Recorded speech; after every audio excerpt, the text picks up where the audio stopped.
Assalamualaikum warahmatullahi wabarakatuh. Bismillahirrahmanirrahim. Nahmaduka ya ghafuru ya syakuru. Mashalli wa sallim barik ala sayyidina maulana Muhammadin wa ala alihi wa sahbihi asma'in nama ba'du. Saya cerita muhasabah ini tentang hubungan kita dengan Allah. Di Indonesia itu banyak orang fasik, banyak orang nakal. Ya di mana-mana orang nakal itu ya mayoritas, wa aksaruhum fasikun. Tapi berkahnya harapan. Mungkin saya kira nakal sok benda, mungkin saya kira sholat sok ben sholat, mungkin sekarang belum sakhok, belum dermawan, suatu saat dermawan.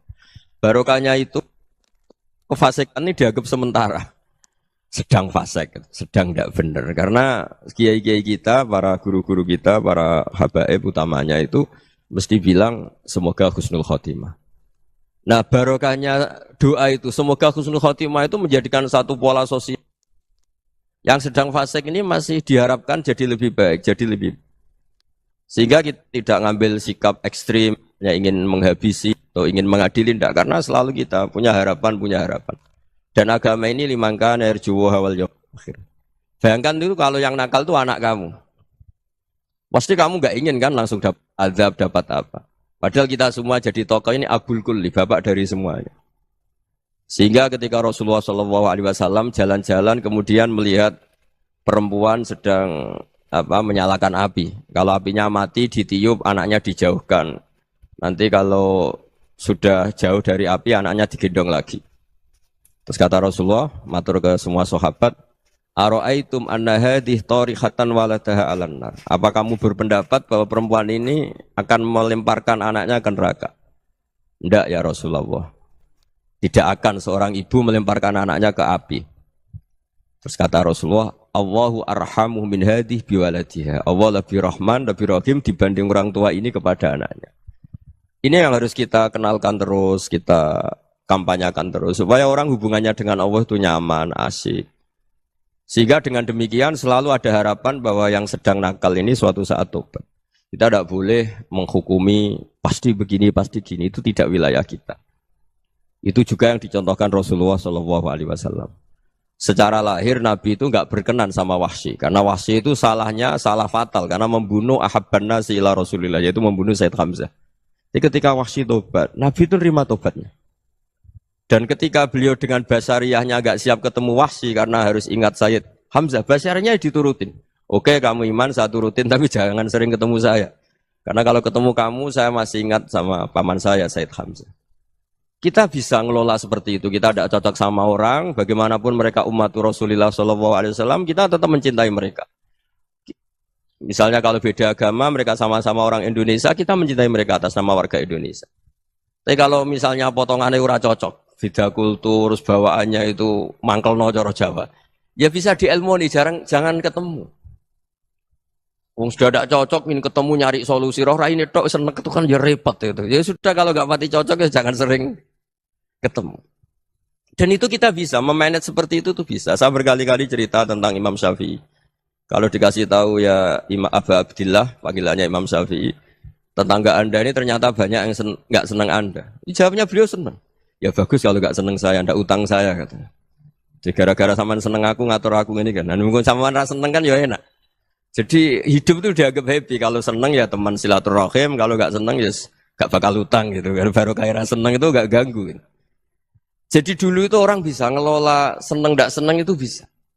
Karena ada kearifan hubungan dengan Allah Subhanahu wa Ta'ala. Hidupnya selesai karena masyghul bi dzikrillah. Mereka sibuk dengan Allah. Makanya kata ulama-ulama tasawuf, kamu jangan melihat manusia perilakunya, tapi kamu juga harus ingat yang gerakkan semua itu Allah Subhanahu wa Ta'ala. Dengan demikian kita farah, kita senang. Makanya Nabi kalau ngutus Anas bin Malik kemudian enggak kesampaian yang diinginkan karena Anas main, ketika garwa-garwani Nabi agak tersinggung, Nabi andaikan Allah menghendaki yang saya inginkan kesampaian, pasti itu kesampaian. Jadi dianggap kegagalan Anas enggak manggil yang dituju Nabi itu ya kersane Allah, ya enteng saja. Sayyidina Ali lebih parah lagi yang dialamin. Itu dalam-dalam beliau kalau dipanggil itu enggak cepat-cepat ke sana. Ketika ditanya, kenapa kamu tak panggil gak cepat ke saya? Amin tu ukubatak. Karena aku tahu kau orang baik. Orang baik itu pemaaf. Jadi makanya orang-orang soleh dulu itu bodoh itu. Makanya sekarang kalau ada orang bodoh itu mesti dibidik orang soleh. Kalau orang-orang soleh itu kakean husnudzon akhirnya sering dibodohin. Abdul bin Umar itu masyhur itu. Kalau ada budaknya sering sholat, sergap sholat itu dimerdekakan. Akhirnya enggak sholat-sholat pun pura-pura sholat. Akhirnya juga dimerdekakan. Ketika ditanya, kenapa engkau merdekakan? Padahal mereka sholatnya menipu engkau, kata pembisik-pembisik itu. Man khoda'ana lillah in khoda'na lah. Dia nipu atas nama Allah, berarti saat tertipu juga atas nama Allah. Enggak masalah dong, semuanya demi Allah Subhanahu wa ta'ala. Jadi ketika kita ketemu mensifati Allah Ta'ala itu ghafir. Allah pemaaf.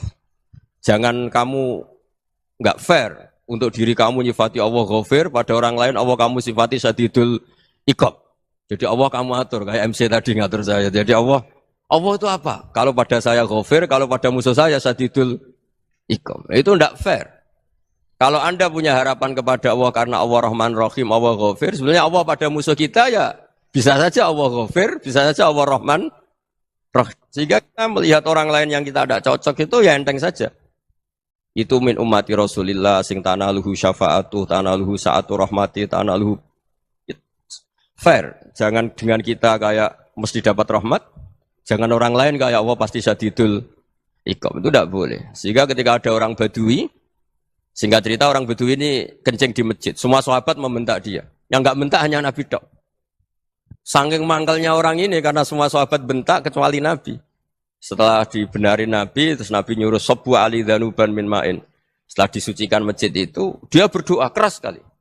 Allahumma arhamni wa Muhammadan wa la tarham ma'ana ahadan. Ya Allah, yang berhak dapat rahmatmu hanya saya dan Nabi Muhammad, yang lainnya jangan. Karena yang lainnya tuh jengkelin, gitu aja saya salah dimarah-marahin gitu. Jadi kalau kamu doa terbatas ya kayak orang Bedui ini, kayak orang Arabi. Apa kata Nabi? Laqad tahajjarta wasi'an. Allah yang rahmatnya luas menjadi kamu sempitkan. Karena kamu mau atur Allah hanya Rahman pada Indonesian Power, pada NU, pada kita, yang orang lain nggak perlu dapat. Itu kan kasihan Islam, karena Islam terus nggak dimiliki semua orang. Allah nggak dimiliki semua orang, Rasulullah nggak dimiliki semua orang karena dipek NU, dipek ormas tertentu, dipek nggak boleh seperti itu. Nggak boleh takhasyar tawasian, kata Nabi, nggak boleh mempersempit zat yang rahmatnya itu luas. Ini semoga etika ini kita pakai di Indonesia. Yang sedang fase kita harapkan lebih baik. Yang sedang nggak dapat hidayah kita doakan dapat apa? Hidayah. Masyhur kan, makanya tadi saya mohon sama Habib Ali supaya Habib Ahmad supaya tetap mahalul qiyam, tabaruk sama Habib Ali. Di antara doa-doa di Simtud Duror masyhur itu antuqa bilal mudhniba minnah bil ghufran wal musi'ah bil ihsan. Jadi harapannya para habaib, para orang-orang baik dulu ya, semoga yang dosa itu dimaafkan, yang sedang salah dibuka, bikin lebih baik. Nabi itu tugasnya juga gitu. Wastaghfir li dzambika walil mu'minina wal mu'minat. Nabi itu tugasnya juga memintakan ampun yang sedang salah. Nah ini cobalah jadi etika kita, muhasabah kita. Jadi muhasabah itu cara berpikir kita set, kita pikir ulang. Ternyata semangatnya seorang Nabi itu wastaghfir li dzambika walil mu'minun. Semangatnya itu memintakan ampun. Orang ahli tafsir tahu semua kalau Nabi itu tidak mungkin dosa. Jadi itu khitabun Nabi wa urida bihi ummatu, itu khitab Nabi, tapi yang dimaksud itu umatnya, karena Nabi tidak akan mengalami dzambun, tidak akan mengalami dosa. Sekarang enggak, kadang-kadang kita ini kalau orang lain salah itu semangat.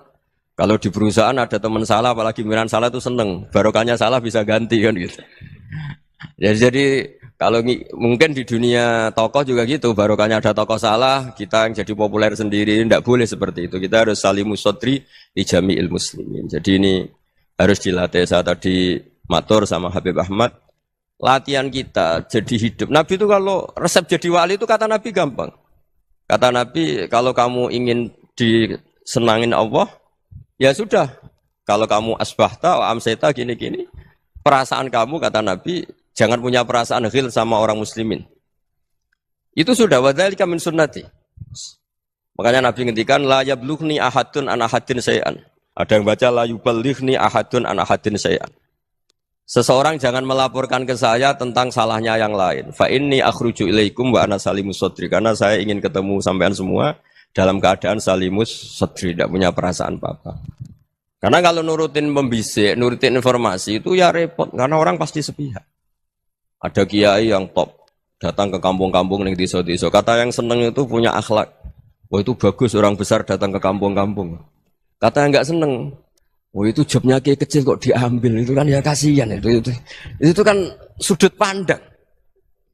Makanya saya sering bilang akal kita ini cukup untuk mentasdik Rasulullah Shallallahu Alaihi Wasallam. Meskipun perasaan kita kadang orang Jawa itu beda. Saya berkali-kali bilang sama peneliti dari Jogja, kenapa sih Gus para nabi itu kok poligami istrinya banyak? Nabi Dawud katanya itu berapa? Nabi Sulaiman malah jumlahnya agak terbatasin. Nabi Muhammad itu paling sedikit. Saya tanya gini, perempuan itu orang lemah, jadi kalau nolong orang satu gimana baik? Kalau nolong orang dua ya lebih baik, ya sudah kira-kira seperti itu. Paling tidak akal kita masih tahu, kalau orang baik, itu kan mesti baik. Nolong orang satu baik, nolong orang dua ya lebih baik, nolong orang tiga lebih baik. Tapi kalau kamu orang nggak baik, satu saja kamu terlantarin, kamu miskinkan, kamu... Ya tinggal ukur kan, kalau orang baik, nambah baik. Tapi kalau orang buruk, tambah buruk. Nah itu akal. Akal kita bisa menganalisis kenapa sih nikah itu ada yang poligami, ada yang enggak. Ya sudah, ukur saja diri kamu. Misalnya kayak saya elek keriting, rabi terus. Memperbanyak wong elek. Orang perilaku netok, raine dadi elek kabeh. Gitu. Tapi nak kowe ku ganteng, alim, ganteng, sugih. Anake ganteng-ganteng, berhubung kowe saleh ahli swarga kabeh. Mertua yo bangga karena karir kamu meyakinkan. Ini mertua kamu aja enggak bangga mau nambah. Ipar enggak bangga, mertua enggak bangga, desa kamu yang kamu wayai juga enggak. Beda dengan Nabi ketika nikah Juwairiyah itu enggak ada pernikahan sebarokah Nabi dengan Juwairiyah itu Azharu Rasulillah. Di situ habis perang banyak tawanan gara-gara jadi besanya Nabi langsung dibebaskan semua karena Azharu Rasulillah. Sekarang besanya Kanjeng Nabi. Dulu Abu Sufyan mangkalnya bukan main sama Nabi. Gara-gara putrinya dinikah terus langsung jadi. Kalau kamu kan enggak, nikah satu, nikah lagi. Satu kampung musuh kamu. Karena istri pertama ya cemburu, yang kedua agak bangga. Wah itu selesai itu. Dunia wal akhirah. Maksud saya, nganalisis Islam itu harus pakai akal. Dan akal yang dipakai, ini saya bawa ke kitab Ihya, adalah pikiran-pikiran para ulama. Makanya ketika Imam Ghazali ketika ditanya, fakaifa bi muslimin fasikin asawwaha fi jami'i amri. Kalau ketemu orang fasik, orang Islam tapi fasik, perilakunya enggak ada yang benar. Kata Imam Ghazali jawabnya lucu, aneh. Ma min muslimin illa wa islamuhu ta'ah. Tidak ada orang Islam kecuali dia mau Islam, membenarkan Allah dan Rasul itu sudah taatnya dia. Kok kamu tidak bisa melihat taatnya dia? Dia pikirannya kan ini pemabuk, ini tukang apa. Tapi kata Imam Ghazali, sebenarnya kamu masih bisa berpikir positif. Ma min muslimin illa wa islamuhu ta'ah. Tidak ada seseorang Islam ketika dia milih Islam itu pasti ada taatnya, yaitu tasdik pada Allah dan tasdik kepada Rasulullah Shallallahu Alaihi Wasallam. Jadi dengan pola seperti itu, maka di antara guru-guru kita yang modern ya di era Mbah Maimun, di sini ada Habib Ahmad.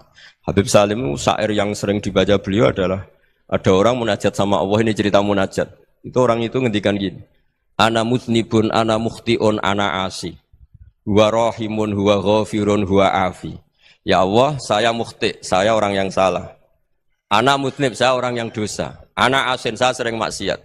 Tapi engkau ya Allah, engkau ghafir, pemaaf.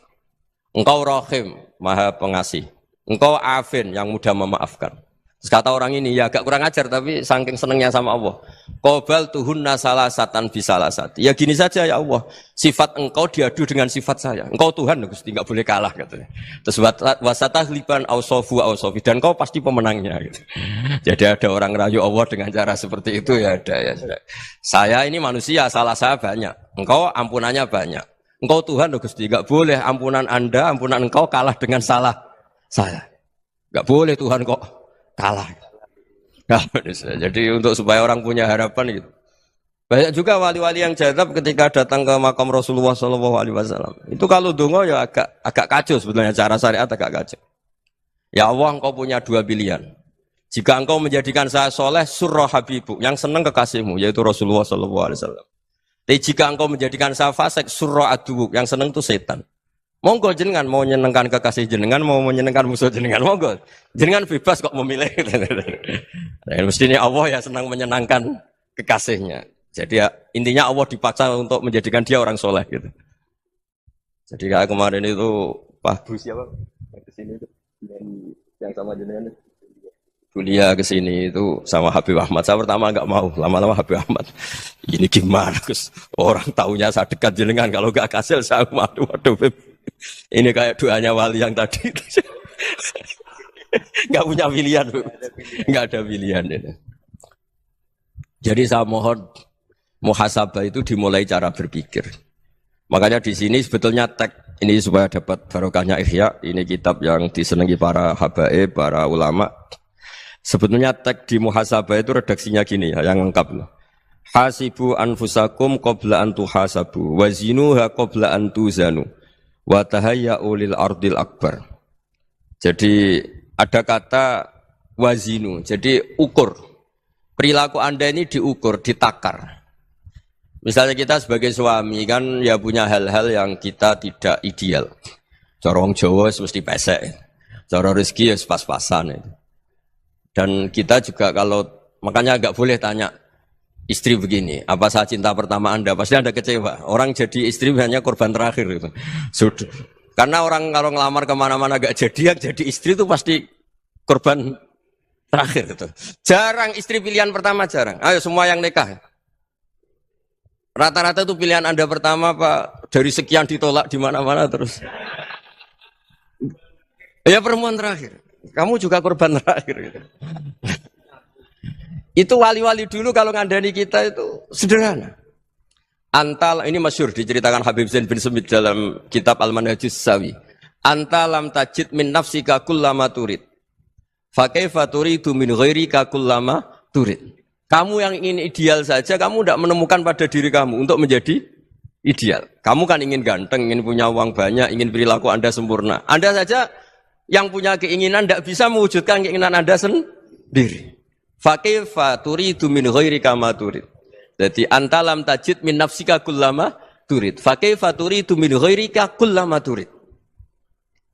Kamu yang punya keinginan saja. Misalnya saya ingin punya uang banyak, perilaku saya selalu benar, gak pernah salah. Loh, saya yang ingin saja dengan diri saya, gak bisa untuk benar terus. Kok kamu berharap orang lain selalu benar? Jadi anta lam tajid ya sama. Kalau kamu menuntut istri kamu itu ramah, neriman, apa kamu neriman sama wajah istri Anda gitu? Engko ya pola neng dindi jajaki sana jajaki sini, kamu sendiri ndak kona apa. Jadi itu nasihat yang luar biasa. Anta lam tajid min nafsika kullama turid, fa kaifa turidu min ghairika kullama turid. Kamu mau menghormati semua orang, ndak mau kan? Kemudian Anda berharap semua orang menghormati kamu. Kamu tidak ingin kan orang lain semua menghujat kamu. Sementara kamu enak aja menghujat orang lain. Makanya Rasulullah SAW itu luar biasa ketika bikin kaidah sosial.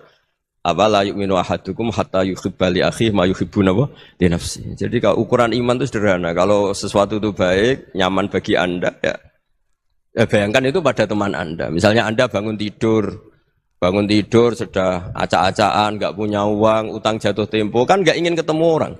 Ya kamu jangan bertamu ke jenis ini karena dengan kamu yang alami juga gak siap ketemu orang. Makanya ada Habib Alim itu dilapuri sama seseorang. Beb, dulu teman saya itu ketika saya kaya itu sering main ke saya. Setelah saya miskin, mereka tidak main ke saya. Kata Habib itu bagus, sunah begitu itu bagus. Coba kalau kamu dulu kaya, teman kamu main kan kamu gaya. Di rumah ada makanan, bisa hormat kamu. Setelah kamu miskin jadi buruh manol di pasar atau buruh bikin boto, teman kamu datang, malu enggak kamu? Mendingan gak datang gitu. Akhirnya baru, oh ya alhamdulillah kalau gitu. Loh ya kan dulu teman kita datang, kita ada Alphard, istri cantik, rumah bagus. Lah kita miskin, buruhnya orang pas dibentak-bentak, teman kamu udah datang. Milih datang kamu enggak kalau setelah kamu jatuh? Enggak kan? Jadi barokahnya ilmu itu terus. Ya, tapi kadang-kadang orang tuh, wah setelah saya miskin teman-teman enggak kasih ke sini. Ya kalau kamu sudah jatuh, teman-teman kamu ke situ jadi tontonan. Ya mulai sekarang cara berpikir itu dirubah. Dulu yang namanya kiai itu kalau diundang orang itu ya agak-agak senang. Semenjak saya itu agak rubah. Mengundang kiai, ngatur kiai itu tak haram-haramkan ya ada lumayan lah sekarang itu sudah mulai agak beretika. Dulu itu ngundang tuh tanggalnya ditentukan, jamnya ditentukan. Enggak mikir apa kiai saat itu nganggur, enggak. Punya wadifah, enggak. Dia milih tanggal yang dia nganggur, enggak mikir masa itu kiainya nganggur apa, enggak. Ya saya hanya cerita aja, kamu tersinggung ya monggo, boten ya monggo itu kan. Jadi saya mohonlah supaya tadi saya juga matur ke Habib Ahmad. Jadi untuk orang merasa ikut sunnah Rasul itu gampang sekali kata Sayyid Muhammad. Dulu Nabi berpakaian ala daerahnya. Kalau mikot ya pakai mikotu baladi. Karena Nabi orang Madinah dan beliau berdomisili di Madinah ya misalnya mikotnya dari Bir Ali misalnya. Tapi kalau Anda orang kawasan Tanim mau umrah ya dari Tanim. Misalnya kawasan Jirona ya dari Jirona. Artinya apa? Kamu ngambil mikot karena Nabi mikot misalnya dari Bir Ali. Bukan berarti kamu harus seperti Nabi di Bir Ali, kamu orang Mekah, misalnya kamu orang Tanim, orang dia harus dari mikotu apa? Baladi. Sama, makanya di fikih-fikih itu kalau teknik anak, Nabi orang Arab, halawiyatnya kurma ya kurma. Kalau orang Jawa sedegan, semua podo-podo. Ya, podo-podo manis. Jadi ini tabaruk sama Sayyid Muhammad, ini ada murid beliau, Habib Ahmad, saya baca. Supaya orang itu merasa ikut Nabi itu gampang sekali. Ini saya baca ya di halaman tadi, disaksikan Habib Ahmad 433 di kitab apa begini Manhajus Salaf fi Fahmin Nusus. Itu kata Sayyid Muhammad wa kanat sunnatu Rasulillah annahu yat'amu ma yajiduhu fi ardi wa yalbasu ma yajidu wa yarkabu ma yajidu mimma abahu wa ta'ala. Faman istamala ma yajiduhu fi ardi fa huwa al-muttabi' lis sunnah. Kama annahu hajjal baita min madinati. Faman hajjal baita min madinati nafsi fa huwa al-muttabi' lis sunnah wa illam takun hadhil madinatu tilka. Jadi intinya misalnya Nabi dulu itu ngasih sodakoh kepada fakir miskin ya pakai dinar, dirham. Ya kalau orang misalnya sodakoh pakai rupiah ya sudah ikut sunnah Nabi. Jangan, lu Nabi pakai dinar loh, kamu kok pakai rupiah. Dulu dinarnya Nabi udah ada tulisannya Bank Indonesia, kamu kok ada tulisannya Bank. Ya tidak ada seperti itu. Ya jadi misalnya Nabi sodakoh pakai tamar atau pakai al-aqid, ya kita pakai beras, pakai apa. Supaya orang tuh bahwa Rasulullah itu milik kafatal linnas, milik semuanya. Sehingga merasa ikut sunnah Nabi itu ya semuanya. Makanya dulu Mbah Mun kalau motivasi saya supaya bombong, kalau orang Jawa bilang bombong. Wong Jawa itu mesti ono wong alim. Beliau menyontohkan mas itu Mbah Fadol, Senori, Mbah Ihsan Jambes. Itu bisa ngarang-ngarang kitab luar biasa. Padahal beliau bukan orang Arab. Imam Sibawa itu orang Persia. Imam Ghazali orang Tos itu juga ikut Persia. Kata Imam Mun, wong sing ora Arab lah mesti untuk jatah alim kata beliau. Karena Nabi itu diutus kafatal linnas. Nah ini kalau orang yang alim itu Arab tok berarti tidak ada perwakilan dari Afrika, dari Asia Tenggara, dari mana-mana. Makanya karena Nabi statusnya itu kafatal linnas. Jadi kita harus bangga sebagai Muslim, sebagai orang Indonesia karena misalnya Wali Kutub dulu terkenalnya hanya ada di Yaman, di mana. Ternyata pernah ada juga di Indonesia dan seperti Habib Abu Bakar Segaf Gresik. Jadi ya artinya kan tetap orang Indonesia meskipun beliau zuriyah Rasul kan ya sudah orang apa? Orang Indonesia. Zuriyahnya Habib Ali Simtuduror sekarang di Solo. Jadi Indonesia juga dapat alawin banyak dari Sadatin al-Alawin juga banyak.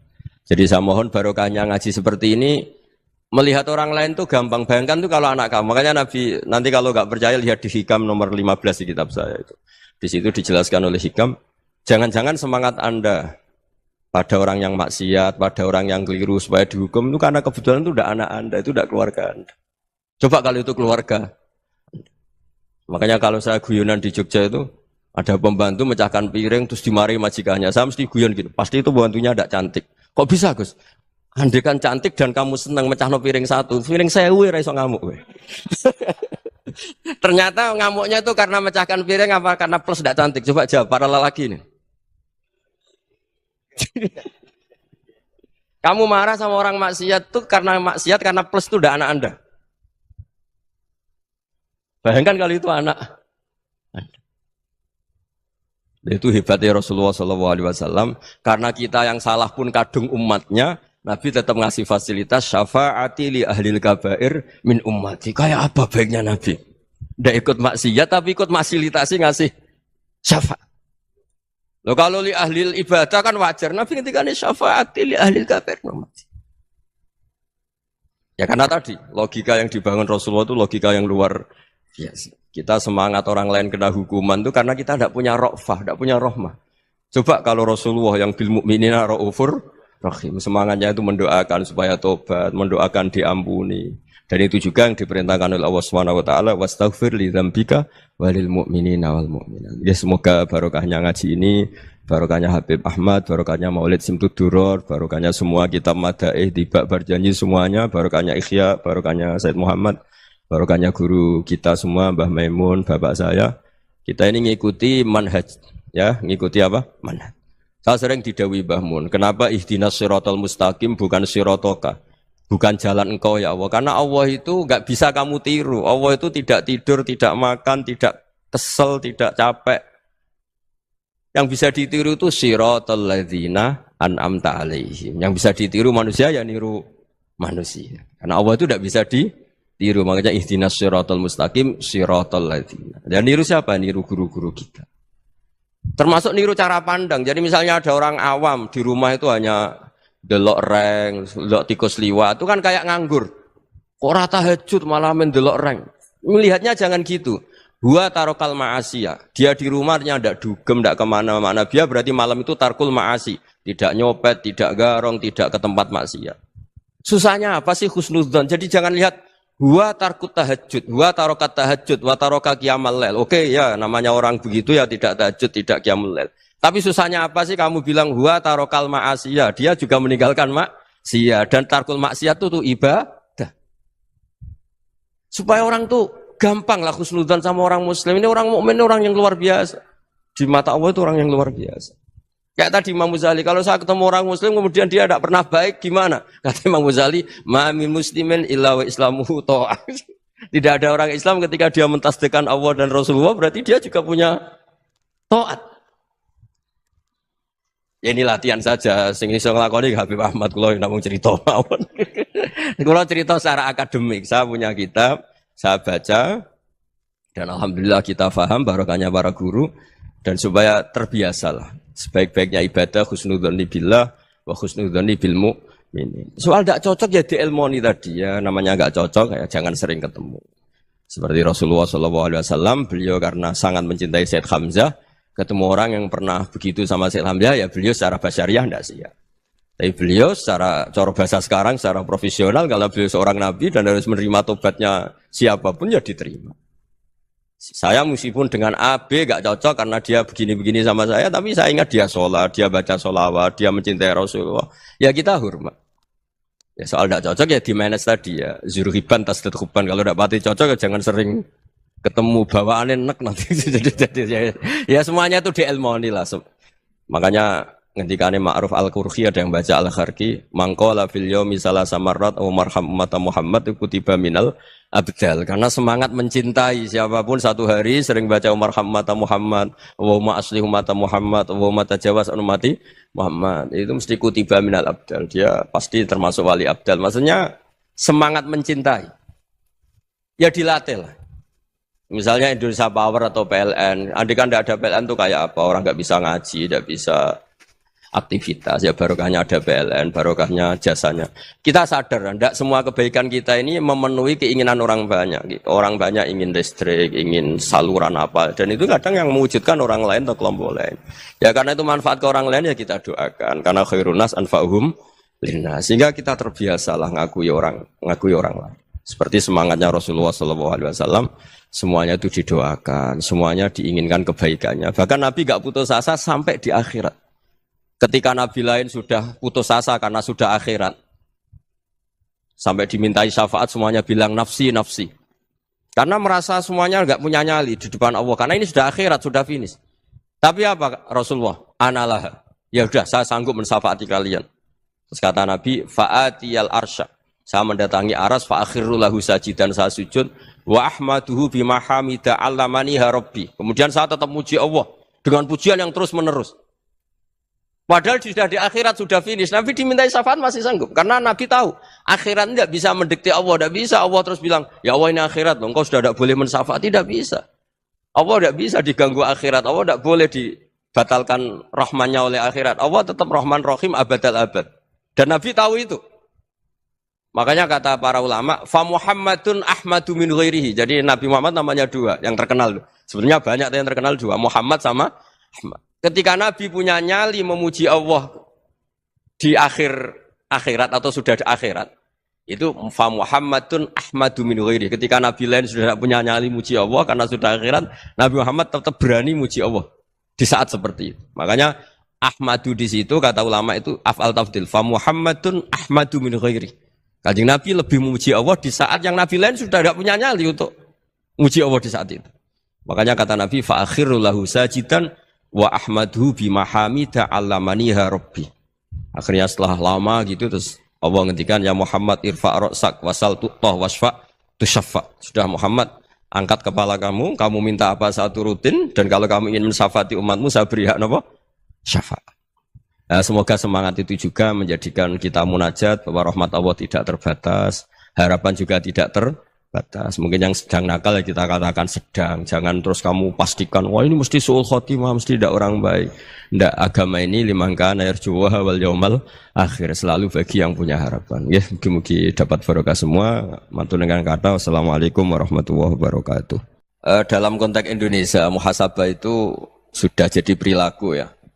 Karena dulu orang tua saya, guru-guru saya kalau ngandani itu, bayangkan kalau kamu jadi dia ya.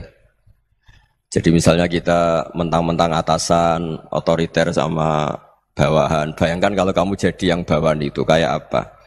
Laukun tamakanah, kalau orang Arab bilang, bayangkan kalau kamu di posisi dia. Makanya guyonannya orang-orang Indonesia itu kan orang ngaramkan judi gitu, bareng dikasih tahu. Tapi yang menang anak jenengan, alhamdulillah. Ternyata ngaramkan itu karena ada anaknya. Kalau anaknya yang menang ya seneng. Meskipun itu guyonan, tapi saya punya padanan itu dalam kitab Hikam.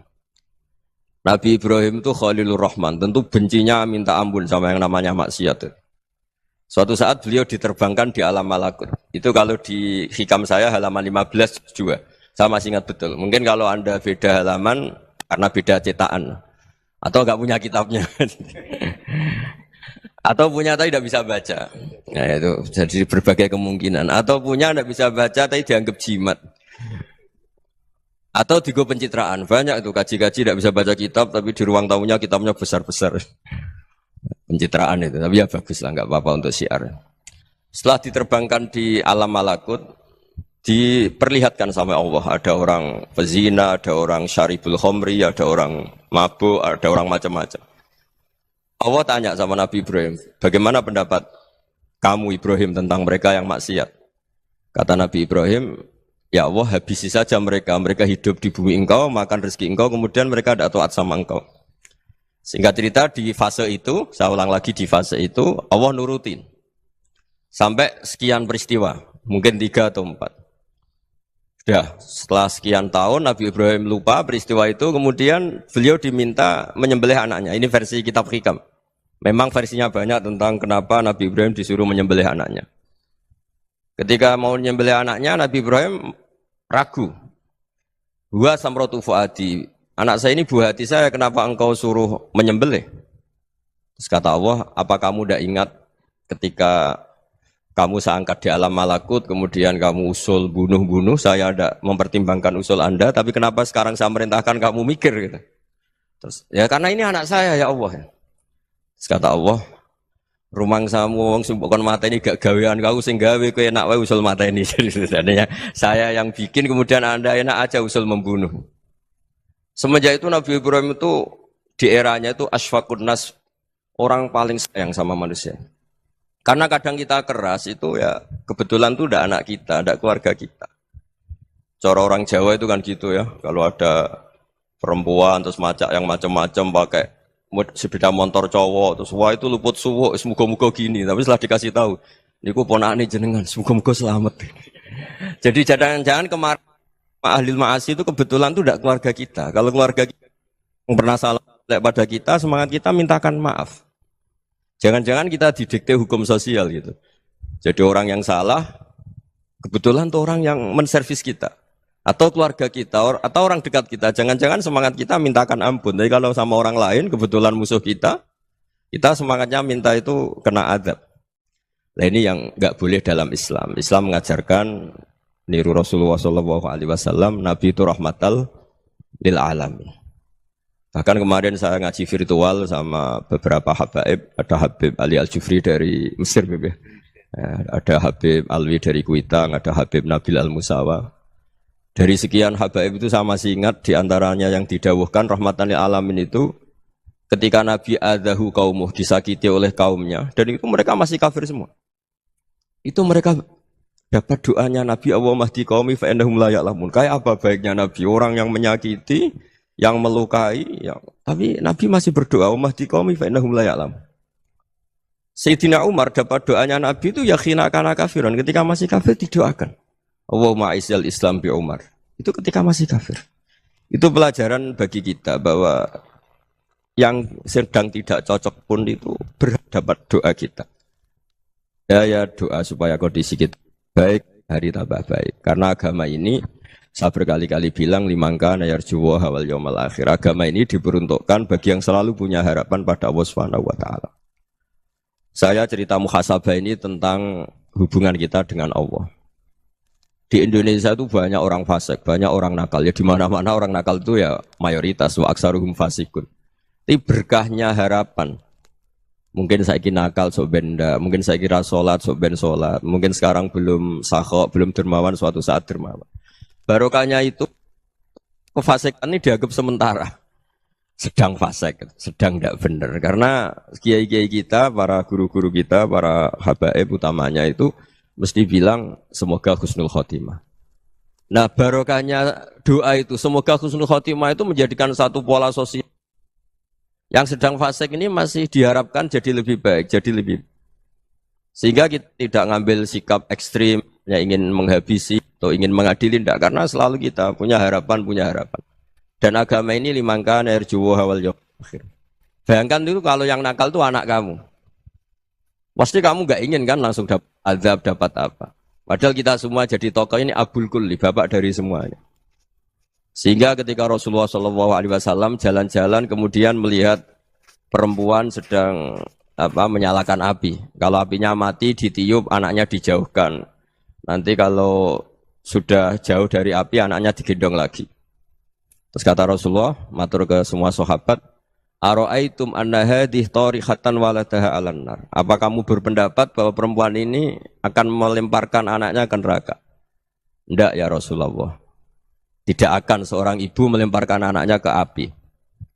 Terus kata Rasulullah, Allahu arhamu min hadih biwaladiha. Allah lebih rahman, lebih rahim dibanding orang tua ini kepada anaknya. Ini yang harus kita kenalkan terus, kita kampanyakan terus. Supaya orang hubungannya dengan Allah itu nyaman, asik. Sehingga dengan demikian selalu ada harapan bahwa yang sedang nakal ini suatu saat tobat. Kita tidak boleh menghukumi pasti begini, pasti gini. Itu tidak wilayah kita. Itu juga yang dicontohkan Rasulullah SAW. Secara lahir Nabi itu nggak berkenan sama Wahsy. Karena Wahsy itu salahnya salah fatal. Karena membunuh ahabban nasi ila Rasulillah. Yaitu membunuh Sayyid Hamzah. Jadi ketika Wahsy tobat, Nabi itu terima tobatnya. Dan ketika beliau dengan basariyahnya agak siap ketemu Wahsy karena harus ingat Sayyid Hamzah, basariyahnya diturutin. Oke, kamu iman, saya turutin, tapi jangan sering ketemu saya. Karena kalau ketemu kamu, saya masih ingat sama paman saya, Sayyid Hamzah. Kita bisa ngelola seperti itu. Kita tidak cocok sama orang, bagaimanapun mereka umat Rasulullah SAW, kita tetap mencintai mereka. Misalnya kalau beda agama, mereka sama-sama orang Indonesia, kita mencintai mereka atas nama warga Indonesia. Tapi kalau misalnya potongannya ora cocok, beda kultur, bawaannya itu mangkel no coro Jawa. Ya bisa diilmoni, jangan ketemu. Wong sudah tidak cocok, ingin ketemu nyari solusi. Roh ini tok seneng itu kan ya repot itu. Ya sudah kalau nggak mati cocok ya jangan sering ketemu. Dan itu kita bisa memanage seperti itu tuh bisa. Saya berkali-kali cerita tentang Imam Syafi'i. Kalau dikasih tahu ya Imam Abu Abdillah, panggilannya Imam Syafi'i, tetangga Anda ini ternyata banyak yang nggak senang Anda. Jawabnya beliau senang. Ya bagus kalau gak seneng saya, ndak utang saya katanya. Jadi gara-gara sampean seneng aku ngatur aku ini kan. Nah, mungkin sampean ra seneng kan ya enak. Jadi hidup itu dianggap happy. Kalau seneng ya teman silaturahim, kalau gak seneng ya gak bakal utang gitu. Baru kayak seneng itu gak ganggu gitu. Jadi dulu itu orang bisa ngelola seneng ndak seneng itu bisa. Karena ada kearifan hubungan dengan Allah Subhanahu wa taala. Hidupnya selesai karena masyghul bi dzikrillah. Mereka sibuk dengan Allah. Makanya kata ulama-ulama tasawuf, kamu jangan melihat manusia perilakunya, tapi kamu juga harus ingat yang gerakkan semua itu Allah Subhanahu wa taala. Dengan demikian kita farah, kita senang. Makanya Nabi kalau ngutus Anas bin Malik kemudian nggak kesampaian yang diinginkan karena Anas main, ketika garwa-garwani Nabi agak tersinggung, Nabi andaikan Allah menghendaki yang saya inginkan kesampaian, pasti itu kesampaian. Jadi dianggap kegagalan Anas gak manggil yang dituju Nabi itu ya kersane Allah, ya enteng saja. Sayyidina Ali lebih parah lagi yang dialamin. Itu dalam beliau kalau dipanggil tuh gak cepet-cepet ke sana. Ketika ditanya, kenapa kamu tak panggil gak cepet ke saya? Amin tuh ukubatak. Karena aku tahu kau orang baik. Orang baik itu pemaaf. Jadi makanya orang-orang soleh dulu itu bodoh itu. Makanya sekarang kalau ada orang bodoh itu mesti beda orang soleh. Kalau orang-orang soleh itu kakean husnudzon lagi sering dibodohin. Abdullah bin Umar itu masyhur itu. Kalau ada budaknya sering sholat, sergap sholat itu dimerdekakan. Akhirnya enggak sholat pun pura-pura sholat. Akhirnya juga dimerdekakan. Ketika ditanya, kenapa engkau merdekakan? Padahal mereka sholatnya menipu engkau, kata pembisik-pembisik itu. Man khoda'ana lillah in khoda'na lah. Dia nipu atas nama Allah, berarti saat tertipu juga atas nama Allah. Enggak masalah dong, semuanya demi Allah Subhanahu wa ta'ala. Mensifati Allah Ta'ala itu ghafir. Allah pemaaf. Jangan kamu enggak fair untuk diri kamu nyifati Allah ghafir, pada orang lain Allah kamu sifati syadidul iqab. Jadi Allah kamu atur, kayak MC tadi ngatur saya. Jadi Allah itu apa? Kalau pada saya ghafir, kalau pada musuh saya syadidul iqab. Itu enggak fair. Kalau Anda punya harapan kepada Allah karena Allah Rahman Rahim, Allah ghafir, sebenarnya Allah pada musuh kita ya bisa saja Allah ghafir, bisa saja Allah Rahman Rahim. Sehingga kita melihat orang lain yang kita tidak cocok itu ya enteng saja. Itu min ummati Rasulillah sing tanaluhu syafa'atu, tanaluhu sa'atu rahmati, tanaluhu fair. Jangan dengan kita kayak mesti dapat rahmat, jangan orang lain kayak Allah pasti syadidul iqab. Itu tidak boleh. Sehingga ketika ada orang Badui, singkat cerita orang Badui ini kencing di masjid, semua sahabat membentak dia. Yang enggak bentak hanya Nabi tok. Saking mangkelnya orang ini karena semua sahabat bentak kecuali Nabi. Setelah dibenarin Nabi, terus Nabi nyuruh Sobbu Ali Dhanuban min ma'in. Setelah disucikan masjid itu, dia berdoa keras sekali. Allahumma arhamni wa Muhammadan wa la tarham ma'ana ahadan. Ya Allah, yang berhak dapat rahmatmu hanya saya dan Nabi Muhammad, yang lainnya jangan. Karena yang lainnya tuh jengkelin, gitu aja saya salah dimarah-marahin gitu. Jadi kalau kamu doa terbatas ya kayak orang Bedui ini, kayak orang Arabi. Apa kata Nabi? Laqad tahajjarta wasi'an. Allah yang rahmatnya luas menjadi kamu sempitkan. Karena kamu mau atur Allah hanya Rahman pada Indonesian Power, pada NU, pada kita, yang orang lain nggak perlu dapat. Itu kan kasihan Islam, karena Islam terus nggak dimiliki semua orang. Allah nggak dimiliki semua orang, Rasulullah nggak dimiliki semua orang karena dipek NU, dipek ormas tertentu, dipek nggak boleh seperti itu. Nggak boleh takhasyar tawasian kata Nabi, nggak boleh mempersempit zat yang rahmatnya itu luas. Ini semoga etika ini kita pakai di Indonesia. Yang sedang fase kita harapkan lebih baik. Yang sedang nggak dapat hidayah kita doakan dapat apa? Hidayah. Masyhur kan, makanya tadi saya mohon sama Habib Ali supaya Habib Ahmad supaya tetap mahalul qiyam, tabaruk sama Habib Ali. Di antara doa-doa di Simtud Duror masyhur itu antuqa bilal mudhniba minnah bil ghufran wal musi'ah bil ihsan. Jadi harapannya para habaib, para orang-orang baik dulu ya, semoga yang dosa itu dimaafkan, yang sedang salah dibuka, bikin lebih baik. Nabi itu tugasnya juga gitu. Wastaghfir li dzambika walil mu'minina wal mu'minat. Nabi itu tugasnya juga memintakan ampun yang sedang salah. Nah, ini cobalah jadi etika kita, muhasabah kita. Jadi muhasabah itu cara berpikir kita set, kita pikir ulang. Ternyata semangatnya seorang nabi itu wastaghfir li dzambika walil mu'minun. Semangatnya itu memintakan ampun. Orang ahli tafsir tahu semua kalau Nabi itu tidak mungkin dosa. Jadi itu khitabun Nabi wa urida bihi ummatu, itu khitab Nabi, tapi yang dimaksud itu umatnya, karena Nabi tidak akan mengalami dzambun, tidak akan mengalami dosa. Sekarang enggak, kadang-kadang kita ini kalau orang lain salah itu semangat. Kalau di perusahaan ada teman salah, apalagi miran salah itu seneng. Barokahnya salah bisa ganti kan gitu. Jadi kalau mungkin di dunia tokoh juga gitu, barokahnya ada tokoh salah, kita yang jadi populer sendiri, tidak boleh seperti itu. Kita harus salimus sodri di jami'il muslimin. Jadi ini harus dilatih. Saya tadi matur sama Habib Ahmad, latihan kita jadi hidup. Nabi itu kalau resep jadi wali itu kata Nabi gampang. Kata Nabi, kalau kamu ingin disenangin Allah, ya sudah. Kalau kamu asbahta, amseta, gini-gini, perasaan kamu kata Nabi, jangan punya perasaan ghil sama orang muslimin. Itu sudah wadzalika min sunnati. Makanya Nabi ngendikan la yablughni ahadun an ahadin syai'an. Ada yang baca la yuballighni ahadun an ahadin syai'an. Seseorang jangan melaporkan ke saya tentang salahnya yang lain. Fa inni akhruju ilaikum wa ana salimus sadri. Karena saya ingin ketemu sampean semua dalam keadaan salimus sadri, tidak punya perasaan apa-apa. Karena kalau nurutin pembisik, nurutin informasi itu ya repot. Karena orang pasti sepihak. Ada kiai yang top, datang ke kampung-kampung ning desa-desa. Kata yang seneng itu punya akhlak. Wah itu bagus orang besar datang ke kampung-kampung. Kata yang enggak seneng, wah itu jobnya kiai kecil kok diambil, itu kan ya kasihan itu kan sudut pandang. Makanya saya sering bilang, akal kita ini cukup untuk mentasdik Rasulullah Shallallahu Alaihi Wasallam. Meskipun perasaan kita kadang orang Jawa itu beda. Saya berkali-kali bilang sama peneliti dari Jogja, kenapa sih Gus para nabi itu kok poligami istrinya banyak? Nabi Dawud katanya itu berapa? Nabi Sulaiman malah jumlahnya agak terbatasin. Nabi Muhammad itu paling sedikit. Saya tanya gini, perempuan itu orang lemah. Jadi kalau nolong orang satu gimana baik? Kalau nolong orang dua ya lebih baik. Ya sudah kira-kira seperti itu.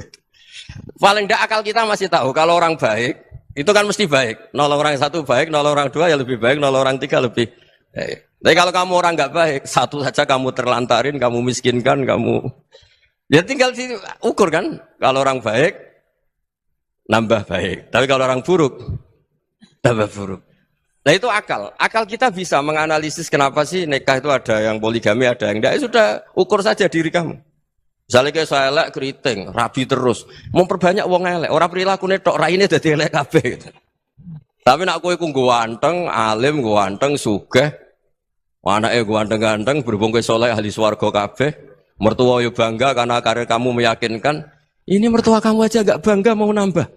Ipar gak bangga, mertua gak bangga, desa kamu yang kamu wayai juga gak. Beda dengan Nabi ketika nikah Juwairiyah itu gak ada pernikahan sebarokah Nabi dengan Juwairiyah itu Azharu Rasulillah. Di situ habis perang banyak tawanan gara-gara jadi besanya Nabi langsung dibebaskan semua karena Azharu Rasulillah. Sekarang besanya Kanjeng Nabi. Dulu Abu Sufyan mangkelnya bukan main sama Nabi. Gara-gara putrinya dinikah terus langsung jadi. Kalau kamu kan enggak, nikah satu, nikah lagi. Satu kampung musuh kamu. Karena istri pertama ya cemburu, yang kedua agak bangga. Wah itu selesai itu. Di dunia wal akhirah. Maksud saya, nganalisis Islam itu harus pakai akal. Dan akal yang dipakai, ini saya bawa ke kitab Ihya, adalah pikiran-pikiran para ulama. Makanya ketika Imam Ghazali ketika ditanya, fakaifa bi muslimin fasikin asawwaha fi jami'i amri. Kalau kalian ketemu orang fasik, orang Islam tapi fasik, perilakunya enggak ada yang benar. Kata Imam Ghazali jawabnya lucu, aneh. Ma min muslimin illa wa islamuhu ta'ah. Tidak ada orang Islam kecuali dia mau Islam, membenarkan Allah dan Rasul itu sudah taatnya dia. Kok kamu tidak bisa melihat taatnya dia? Dia pikirannya kan ini pemabuk, ini tukang apa. Tapi kata Imam Ghazali, sebenarnya kamu masih bisa berpikir positif. Ma min muslimin illa wa islamuhu ta'ah. Tidak ada seseorang Islam ketika dia milih Islam itu pasti ada taatnya, yaitu tasdik pada Allah dan tasdik kepada Rasulullah Shallallahu Alaihi Wasallam. Jadi dengan pola seperti itu, maka di antara guru-guru kita yang modern ya di era Mbah Maimun, di sini ada Habib Ahmad. Habib Salim syair yang sering dibaca beliau adalah ada orang munajat sama Allah, ini cerita munajat. Itu orang itu ngendikan gini. Ana mutnibun, ana mukhtiun, ana asi. Huwa rahimun, huwa ghafirun, huwa afi. Ya Allah, saya mukhti, saya orang yang salah. Ana mutnib, saya orang yang dosa. Ana asin, saya sering maksiat. Tapi engkau ya Allah, engkau ghafir, pemaaf. Engkau rahim, maha pengasih. Engkau afin, yang mudah memaafkan. Terus kata orang ini, ya agak kurang ajar, tapi saking senengnya sama Allah. Qobal tuhunna salasatan bisalasati. Ya gini saja ya Allah, sifat engkau diadu dengan sifat saya. Engkau Tuhan, Gusti, enggak boleh kalah katanya. Terus wasatahliban ausofu ausofi, dan engkau pasti pemenangnya gitu. Jadi ada orang rayu Allah dengan cara seperti itu ya ada ya. Saya ini manusia, salah saya banyak. Engkau ampunannya banyak. Engkau Tuhan, Gusti, enggak boleh ampunan Anda, ampunan engkau kalah dengan salah saya. Enggak boleh Tuhan kok kalah. Jadi untuk supaya orang punya harapan gitu. Banyak juga wali-wali yang jadab ketika datang ke makam Rasulullah SAW. Itu kalau dongo ya agak kacau sebetulnya, cara syariat agak kacau. Ya Allah, engkau punya dua pilihan. Jika engkau menjadikan saya soleh, surah habibu, yang senang kekasihmu, yaitu Rasulullah SAW. Tapi jika engkau menjadikan saya fasik, surah adubu, yang senang itu setan. Monggo jenengan mau menyenangkan kekasih jenengan, mau menyenangkan musuh jenengan, monggo. Jenengan bebas kok memilih. Nah, mestinya Allah ya senang menyenangkan kekasihnya. Jadi ya, intinya Allah dipaksa untuk menjadikan dia orang soleh gitu. Jadi kayak kemarin itu Pak Bu siapa yang kesini itu yang sama jenengan kuliah kesini itu sama Habib Ahmad. Saya pertama nggak mau, lama-lama Habib Ahmad. Ini gimana Gus? Orang taunya saya dekat jenengan, kalau nggak kasih saya waduh. Ini kayak doanya wali yang tadi. Nggak punya pilihan, nggak ada pilihan. Ini. Jadi saya mohon muhasabah itu dimulai cara berpikir. Makanya di sini sebetulnya tag ini supaya dapat barokahnya Ihya. Ini kitab yang disenangi para habaib, para ulama.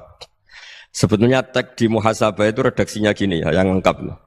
Hasibu anfusakum qabla an tuhasabu wa zinuha qabla an tuzanu wa tahayya'u lil ardil akbar. Jadi ada kata wazinu, jadi ukur. Perilaku Anda ini diukur, ditakar. Misalnya kita sebagai suami kan ya punya hal-hal yang kita tidak ideal. Cara wong Jawa mesti pesek. Cara rezeki ya pas-pasan itu. Dan kita juga kalau makanya enggak boleh tanya istri begini, apa saya cinta pertama Anda? Pasti Anda kecewa. Orang jadi istri hanya korban terakhir itu. Sudah. Karena orang kalau ngelamar kemana-mana enggak jadi istri itu pasti korban terakhir itu. Jarang istri pilihan pertama, jarang. Ayo semua yang nikah. Rata-rata itu pilihan Anda pertama Pak, dari sekian ditolak di mana-mana terus. Ya perempuan terakhir. Kamu juga korban terakhir. Gitu. Itu wali-wali dulu kalau ngandani kita itu sederhana. Antal ini masyhur diceritakan Habib Zain bin Sumit dalam kitab Al-Manhajus Sawi.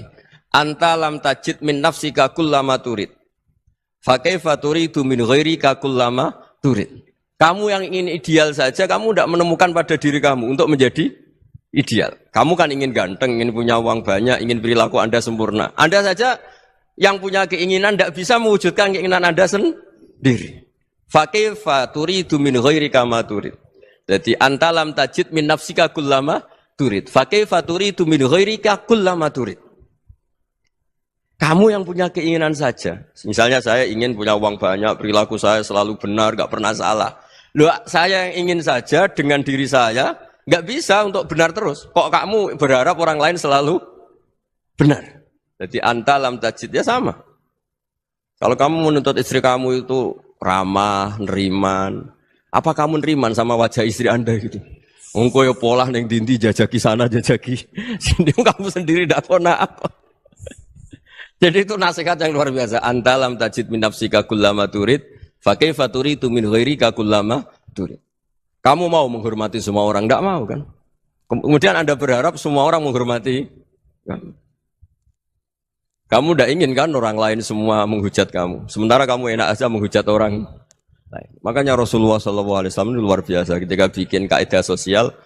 Apa la yu'minu ahadukum hatta yuhibba li akhihi ma yuhibbu li nafsi. Jadi kalau ukuran iman itu sederhana. Kalau sesuatu itu baik, nyaman bagi Anda, ya bayangkan itu pada teman Anda. Misalnya Anda bangun tidur sudah acak-acakan, nggak punya uang, utang jatuh tempo, kan nggak ingin ketemu orang.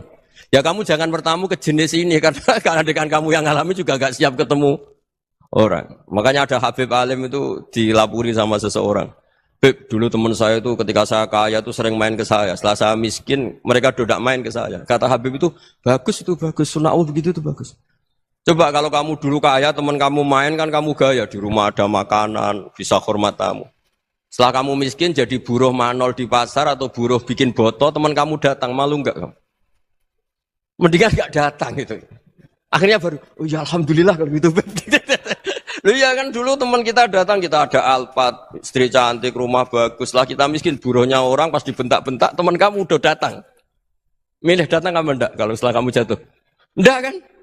Jadi barokahnya ilmu itu terus. Ya, tapi kadang-kadang orang loh, wah setelah saya miskin teman-teman enggak kasih ke sini.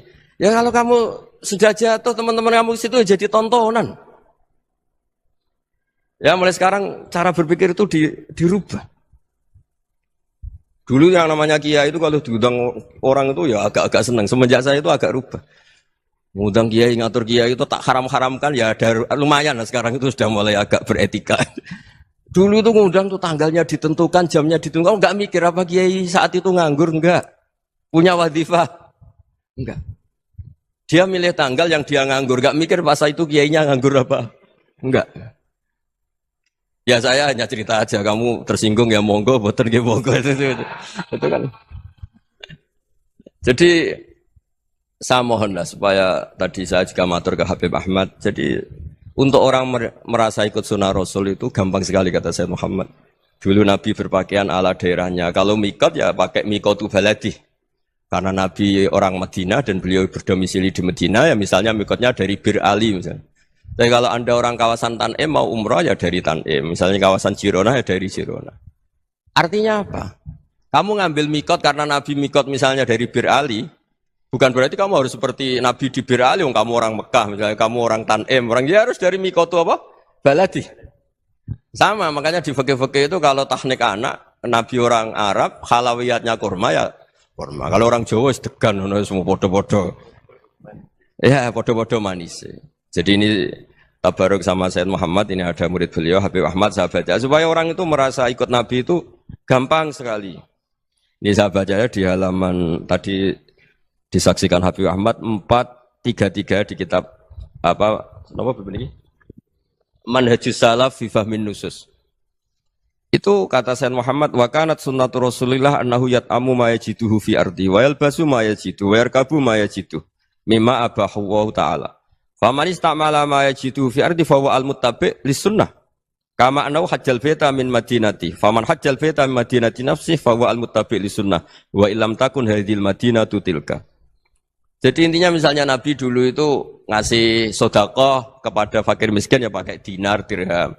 Ya kalau orang misalnya sodakoh pakai rupiah ya sudah ikut sunnah Nabi. Jangan, Nabi pakai dinar loh, kamu kok pakai rupiah. Dulu dinarnya Nabi udah ada tulisannya Bank Indonesia, kamu kok ada tulisannya Bank. Ya tidak ada seperti itu. Ya jadi misalnya Nabi sodakoh pakai tamar atau pakai al-aqid, ya kita pakai beras, pakai apa. Supaya orang tuh bahwa Rasulullah itu milik kafatal linnas, milik semuanya. Sehingga merasa ikut sunnah Nabi itu ya semuanya. Makanya dulu Mbah Mun kalau motivasi saya supaya bombong, kalau orang Jawa bilang bombong. Wong Jawa itu mesti ono wong alim. Beliau menyontohkan mas itu Mbah Fadol, Senori, Mbah Ihsan Jambes. Itu bisa ngarang-ngarang kitab luar biasa. Padahal beliau bukan orang Arab. Imam Sibawai itu orang Persia. Imam Ghazali orang Tus itu juga ikut Persia. Kata Imam Mun, wong sing ora Arab lah mesti untuk jatah alim kata beliau. Karena Nabi itu diutus kafatal linnas. Nanti kalau orang yang alim itu Arab tok, berarti tidak ada perwakilan dari Afrika, dari Asia Tenggara, dari mana-mana. Makanya karena Nabi statusnya itu kafatal linnas. Jadi kita harus bangga sebagai Muslim, sebagai orang Indonesia karena misalnya Wali Kutub dulu terkenalnya hanya ada di Yaman, di mana. Ternyata pernah ada juga di Indonesia dan seperti Habib Abu Bakar Segaf Gresik. Jadi ya artinya kan tetap orang Indonesia meskipun beliau zuriyah Rasul kan ya sudah orang apa? Orang Indonesia. Zuriyahnya Habib Ali Simtuduror sekarang di Solo. Jadi Indonesia juga dapat alawin banyak dari Sadatin al-Alawin juga banyak. Jadi saya mohon barokahnya ngaji seperti ini. Melihat orang lain tuh gampang, bayangkan tuh kalau anak kamu. Makanya Nabi, nanti kalau nggak percaya lihat di Hikam nomor 15 di kitab saya itu. Di situ dijelaskan oleh Hikam, jangan-jangan semangat Anda pada orang yang maksiat, pada orang yang keliru supaya dihukum itu karena kebetulan itu udah anak Anda, itu udah keluarga Anda. Coba kalau itu keluarga. Makanya kalau saya guyonan di Jogja itu ada pembantu mecahkan piring terus dimarahi majikannya. Saya mesti guyon gitu. Pasti itu pembantunya tidak cantik. Kok bisa, Gus? Andai kan cantik dan kamu senang mecahno piring satu, piring 1000 ra iso ngamuk kowe. Ternyata ngamuknya itu karena mecahkan piring apa karena plus tidak cantik? Coba jawab para lelaki ini. Kamu marah sama orang maksiat tuh karena maksiat karena plus itu udah anak Anda. Bayangkan kalau itu anak Anda. Itu hebatnya Rasulullah SAW. Karena kita yang salah pun kadung umatnya, Nabi tetap ngasih fasilitas syafaati li ahlil kabair min ummati. Kayak apa baiknya Nabi?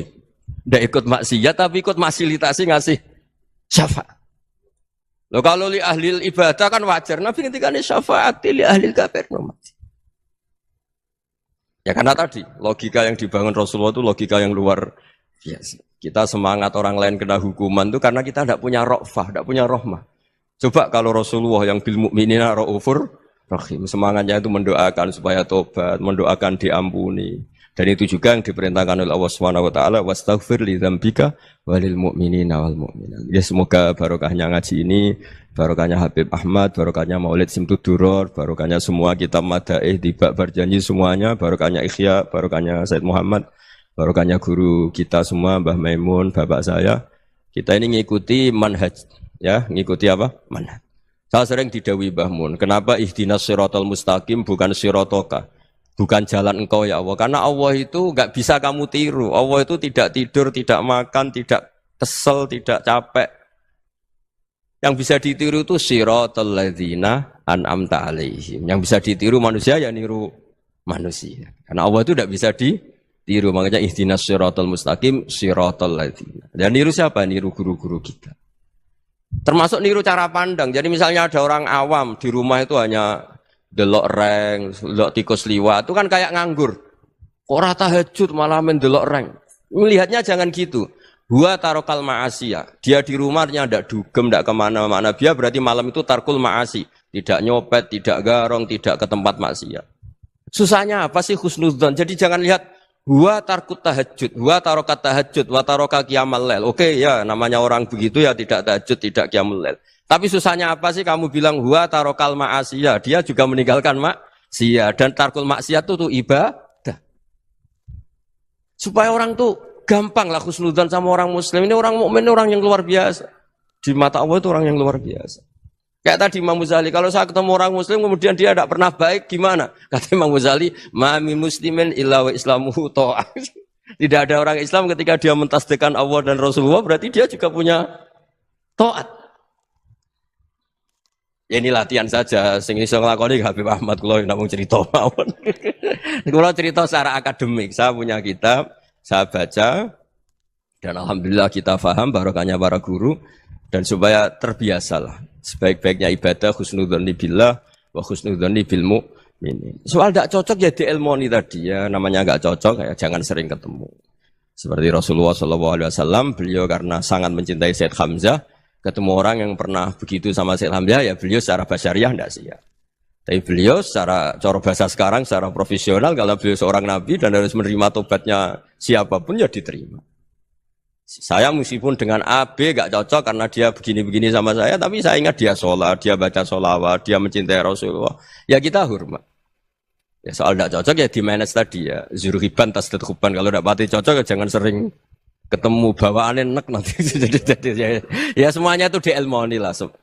Makanya ngendikane Ma'ruf Al-Qurhi ada yang baca Al-Kharki, mangqala fil yaumi salasa marrat aw marham ummata Muhammad kutiba minal abdal. Karena semangat mencintai siapapun satu hari sering baca marham ummata Muhammad, wa ma asli ummata Muhammad, wa ma tajawaz an ummati Muhammad, itu mesti kutiba minal abdal. Dia pasti termasuk wali abdal. Maksudnya semangat mencintai.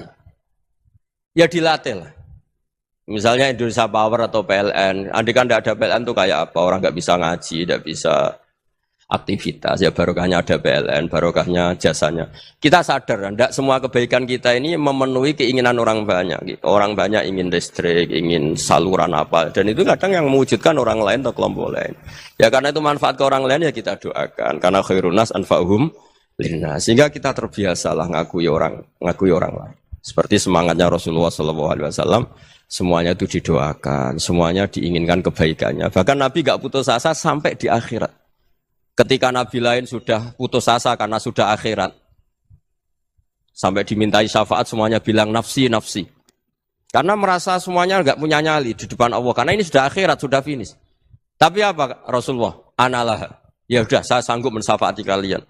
Terus kata Nabi, fa'atiyal arsya. Saya mendatangi aras, fa'akhiru lahu sajidan, saya sujud. Wa ahmaduhu bima hamida allamani rabbi. Kemudian saya tetap muji Allah dengan pujian yang terus menerus.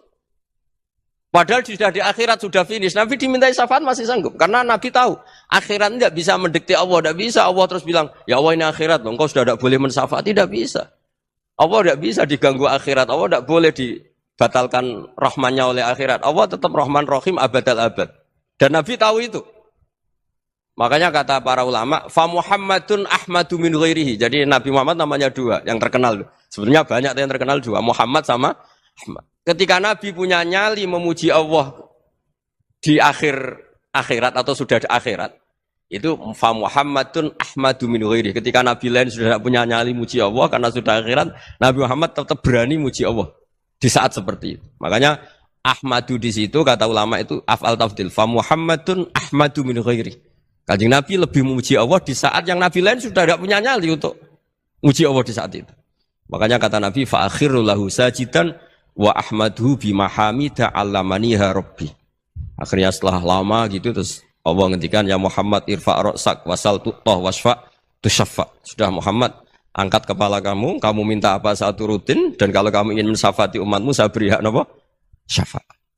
Nah, semoga semangat itu juga menjadikan kita munajat bahwa rahmat Allah tidak terbatas, harapan juga tidak terbatas. Mungkin yang sedang nakal ya kita katakan sedang. Jangan terus kamu pastikan, wah ini mesti su'ul khotimah, mesti tidak orang baik.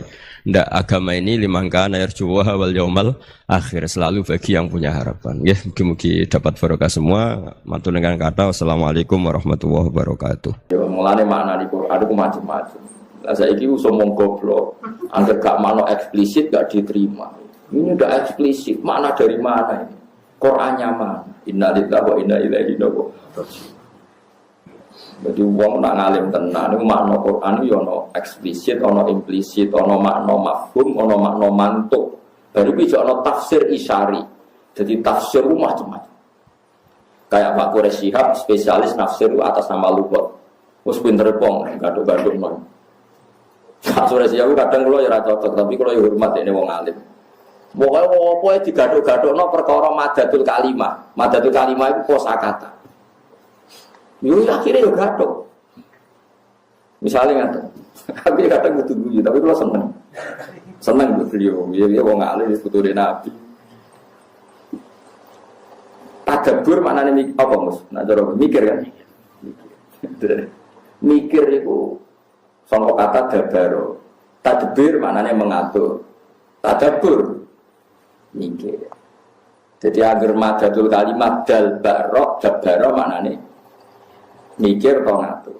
Tadbirul ma'isyah berarti ngatur kehidupan. Mulane lah ciri utama mikir itu delok guri. Delok guri wong aja delok ngarep tok delok nopo. Nah, mulane barang guri jenenge dubur. Waduh, gaduh-gaduhan kok tok. Iku mulai keberatan. Tapi udah ada wong alim, kula ge bangga Indonesia punya mufasir kayak Pak Quraisy. Tapi yo pas wae. Aku lah termasuk tim tafsir, guys. Mesti guyu, anggar beliau sing rumus mesti guyu. Misalnya dekne nafsiri waqfid jana hakalim ini sing begini niku.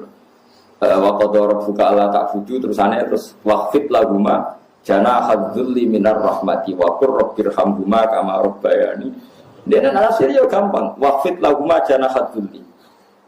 Itu janah itu sayap. Sayap itu untuk melindungi. Ibarat ayam kalau melindungi anaknya itu dilindungi dengan kedua sayap. Ya kamu dengan orang tua kayak seperti itu, melindungi dengan sayap. Pokoknya ini so gaduh-gaduh, pokoknya luwak. Dia luwak terus. Ada ulama yang spesial tafsir Isyari kayak Hikam, itu spesial tafsir apa? Isyari. Mau itu semua Quran dia menangkapnya dengan isyarat. Itu nggak ada lafadznya juga lebih canggih lagi. Sudah. Yaitu kalau Pak Quraisy profesor, yang arah Hikam itu sudah di atas profesor. Andai kan ada gelar. Malah itu lebih apa ya? Lebih jelimet lagi. Dan itu nggak bisa dielmoni. Nah, ya modelnya itu daftar wali sih. Pokoknya wali ya. Itu misalnya begini. Tapi itu nyata. Tak contohkan. Fawarab bisama iwal ardi innahu lahakum mitama annakum tantikun. Demi Tuhannya langit dan bumi, bahwa kepastian janji Allah itu hak. Demi langit dan bumi, demi Tuhannya langit dan bumi, bahwa janji Allah itu hak. Itu orang-orang yang tafsir Isyari langsung bilang, ini pasti Allah sedang murka. Manggal ladzi akhdobal jalil hatta alja'ahu ilal yamin. Siapa yang bikin Allah murka sehingga Allah dipaksa sumpah? Misalnya saya punya utang kamu, terus nagih saya, Gus utang saya bayar. Oh iya sesuk ditagih lagi sampai 3 kali. Pasti saya atas nama emosi, wallahi besok saya bayar. Kalau kamu nggak dipercaya orang dan Anda tersinggung, pasti spontan sumpah, wallahi begini. Kalau Allah pakai redaksi sumpah di Quran, artinya Allah sedang tersinggung. Lah itu tafsir Isyari, tahu. Mulane kena dititani angger ayat kok dimulai sumpah, mesti Allah duka. Mesti Allah duka. Mereka sumpah itu wis dalam kondisi emosi yang bersumpah berarti ono. Kowe iso pacaran baik-baik saja atau be anak baik-baik saja ujug-ujug sumpah. Tapi nak bapak anak njaluk duit, Pak, njaluk duit sesuk. Tenane, Pak. Iya sesuk. Tenane biasanya jenengan bodoni. Wah, wis mulai sumpah. Nah, itu tafsir Isyari, lebih jelimet lagi. Nah, itu orang-orang Isyari tahu ada sekian kalimat yang enggak ada kaitannya dengan makna, tapi orang Isyari tahu. Makanya orang-orang Isyari tahu kapan kiamat. Mereka tahu kapan kiamat, kapan terjadi goro-goro, kapan akan terjadi niro. Ya persis. Pulang di buyut, yaitu sebagai balok mancini bambu. Ini aku sakit ngitung falak, kapan daun itu jatuh. Gitu. Mengenai kalau ngalim ya orang pantas ya, buyut pulau ke soal ngalim. Buyut itu kan raisong. Jadi uyona ilmu nih.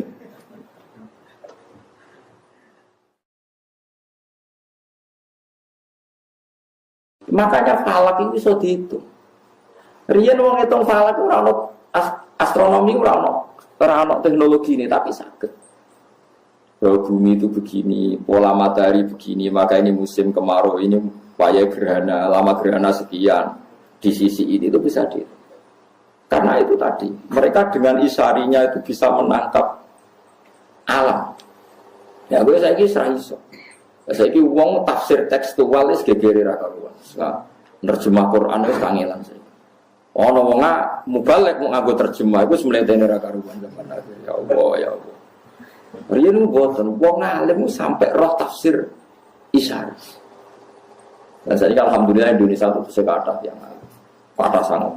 Mulai sing punya gelar sampai yang enggak punya gelar itu banyak sekali. Dia paham ya terus tafsir Isyari. Ada tafsir yang berdasar wakaf. Nah itu pulau ada kitab kata dan saya termasuk mufassir yang setuju dengan teori tafsir itu pakai kotak itu wakaf. Wah itu kalau yang fanatik bisa solusi betul. Misalnya nggak kalau contoh enggak sesuai nama niati ngaji biye di antara keunggulan Quran balago itu nilai sastranya nopo tinggi. Misalnya kalau contoh nonton Yasin misalnya sing gampang Yasin. Fala yahzunka qauluhum inna na'lamu ma yusirruna ma yulinu. Nah di mana nih kan? Fala yahzunka mongko aja nyusano ka ing sira Muhammad apa qauluhum pengucapane kufar. Muhammad kamu jangan dibuat risau oleh komentarnya orang kafir. Itu menurut orang-orang alim itu harusnya wakaf. Karena setelah itu tidak pengucapannya wong kafir, tidak perkataan orang kafir. Inna saat tamda ingsun Allah na'lamu ma yusirruna wa ma yulinu. Jika kalau antar orang alim niteni wong alim ora iku wakaf ta ora? Fala yazunka qauluhum inna na'lamu. Kalau kamu wasolkan kesane inna na'lamu pengucapane wong kafir. Padahal inna na'lamu iku wis ngendikane Allah. Ada lagi misalnya tentang Zulaikha. Yang sampean dengar tentang Zulaikha gimana? Dia sangat menginginkan Yusuf mau berhubungan intim. Sepakat ya? Zulaikha-nya loh ya. Yusuf agak ingin, tapi karena bawaan manusia, tapi tidak sampai terlintas zina. Mau rawong ayu, setengah baya, blodor, jenenge wong lanang rada kepikiran. Tapi ora terlintas zina. Mau kepeksa, itu kayak Mustafa, rawong ayu itu serangaran niat zina, ya ora niat sahabat. Tapi jenenge wong lanang normal, ya kepengin. Itu andaikan kamu itu bisa. Ayat seperti itu solusinya satu yaitu wakaf. Makanya ulama ada yang baca gini. Walaqad hammat bi wakaf. Pakai lam, pakai kot. Walaqad hammat lan teman-teman nejo sapa Zulaikha. Banget kepingine bi kelawan ngasil lo Yusuf. Wakaf. Terus wahamma biha laula arro'a burhana rabbi. Yusuf pun ingin andekan tidak tahu burhana rabbi. Berarti mafhume piye? Yusuf biasa buat, tapi andekan tidak tahu burhana rabbi. Berhubung tahu maka tidak. Nah tapi wong-wong macane Quran di abrak kae. Walaqad hammat bihi wa hammat biha laula itu cara kula krungu waduh kacau. Tapi masa wong semaan kon kaya kula kan kacau. Sedang sing nyemak kesel. Walaqad hammat bi waqaf wa hamma bi. Wes gore wangi ngono kok sing nyemak yo ora paham nek ngalim kan yo rugi. Apa yang ke ilmiah sing dianggap yo ora paham. Tapi kita sebagai orang yang tahu di antara solusi mengurai Quran sebetulnya ada solusinya, yaitu kalau Anda wakaf secara benar. Yang malah jadi alim tafsir juga angel tenang. Musyawarah yang Indonesia yang dokter tafsir tentang Al-Azhar sukses sudah mengkali. Pak Quraisy ya, Gus Yofur putrane bangun. Cara ke sekolah ora kasih. Iku yo angel tenang. Angel tenang. Kulo iso yo perkarane karo gawe bapak kulo. Maksudnya wis bapak kulo nyeni wong alim dadi yo rada pantes karo kulo iso niru to. Jadi kulo rapati seneng sekolah. Mulai alit kulo nak sekolah ora gelem. Saniki tularan anak kulo sekolah ora rapati gelem. Kulo agar ngamuk kulo takkan sekolah mesti ibu kulo ngamuk. Lah kulo dhisik seneng sekolah. Wah, ora. Jadi anak kulo wis ya udah pinter tapi aku sekolah aku rapati gelem waduh. Menengahnya belum nak ngoten. Wah, repot. Tapi coba rasanya sekolah terus gak pinter itu keliru. Parah namanya.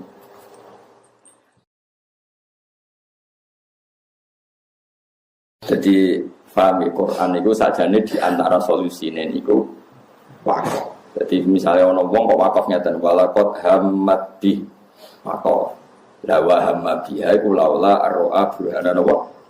Ketika Yusuf mulai terlintas seneng Zulaikha, ada gambarnya Nabi Yakub, Yusuf ditabuk. Barang ditabuk, manine Nabi Yusuf kejar-kejar liwat bijine Nabi Yusuf. Artinya meh kepikiran seneng Zulaikha lagi meh dituabuk bapak.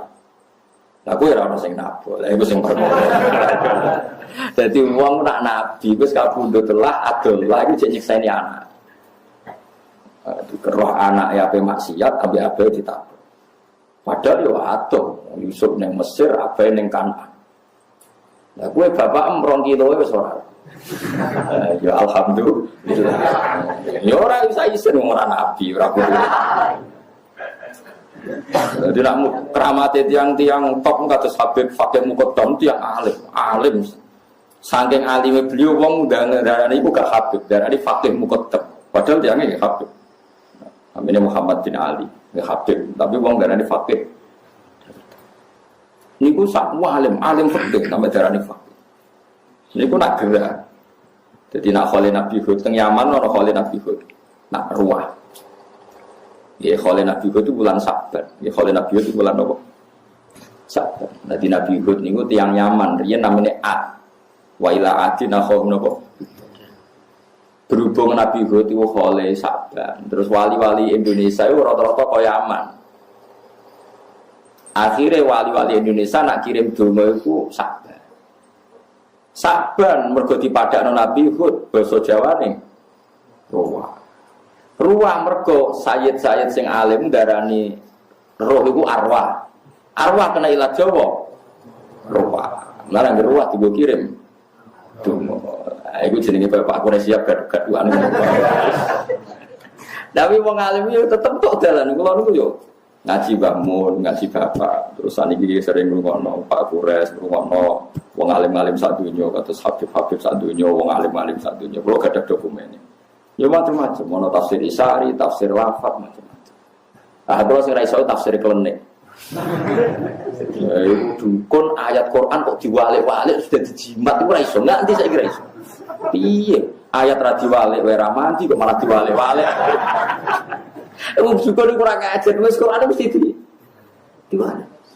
Batin kok ora diwalik wae kadang ra mandi kok malah diwalik. Sebetulnya ra kena diwaca.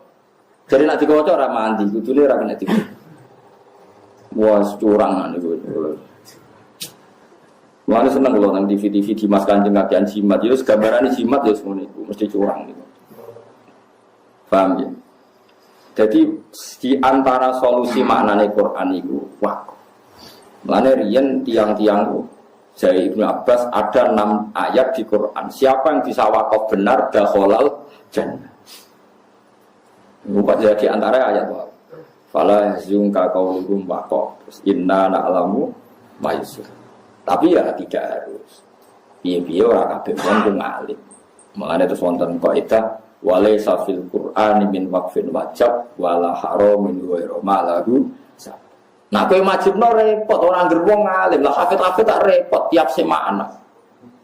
Ya tapi kowe kudu ngerti. Nggih kudu napa? Baru kayak ngerti Quran bisa diurai. Nggih Quran bisa napa? Diurai. Iku mau walakot hamad bih. Kita tahu Zulaikha benar-benar ingin berselingkuh dengan Nabi Yusuf.